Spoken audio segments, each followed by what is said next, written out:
Long-time listeners and viewers will know that I have a fascination with the whole subject of behavioural finance. This is simply because there is no bigger determinant of your future financial success than your own behaviour towards money. And if it's that big a deal, then I figured I should dedicate a few videos to it, starting today.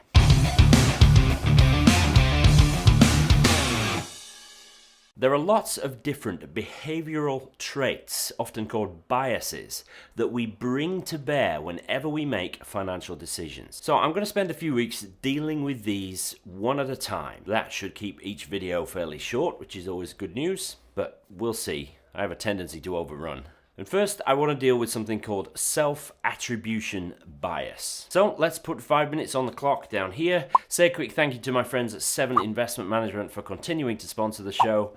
And let's crack on. Put simply, self-attribution bias is where we take credit for the good things that happen, specifically with our finances in this case, when in fact, those good things had nothing to do with us at all.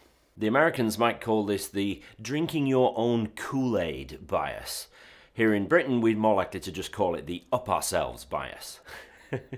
Good job I make myself laugh, isn't it? So, taking credit for things that we have no business taking credit for in the success of our finances. How might this manifest? Well, let's say we pick a fund that does really well. We might look back at the performance of that fund and congratulate ourselves, pat ourselves on the back for how well we did in choosing that fund. Look out, Warren Buffett and Charlie Munger, the next investment demigod has arrived, and it is me. Well, chances are the success of that fund is down to many factors, but not one of those factors is the fact that you chose it. That's just good fortune. Yes, you brought to bear all the things you learned in my Learn How to Invest course, and you picked the fund with the best Sharpe ratio in its sector and all that jazz.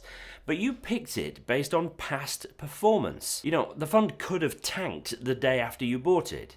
The fact that it didn't is nothing to do with you. Even applying this to learning about money, we can assume that we don't need the basics, we're much more advanced than that, and potentially miss something important because we skip that stuff. We are self-attributing a greater level of knowledge than we actually have, and indeed a greater level of influence than we actually have on our financial future. Essentially, the self-attribution bias comes down to hubris, or arrogance. And those are a terrible basis on which to make any financial decision. So how do we fix it? How do we address self-attribution bias and the inherent arrogance and hubris that come with it? Well, the antidote to arrogance is humility, and we need to cultivate that when it comes to our money. In fact, you could argue it's a good trait to cultivate anyway. And so I suggest you read this book, Ego is the Enemy by Ryan Holiday. It's full of stories from history where people have allowed their ego to run unchecked, and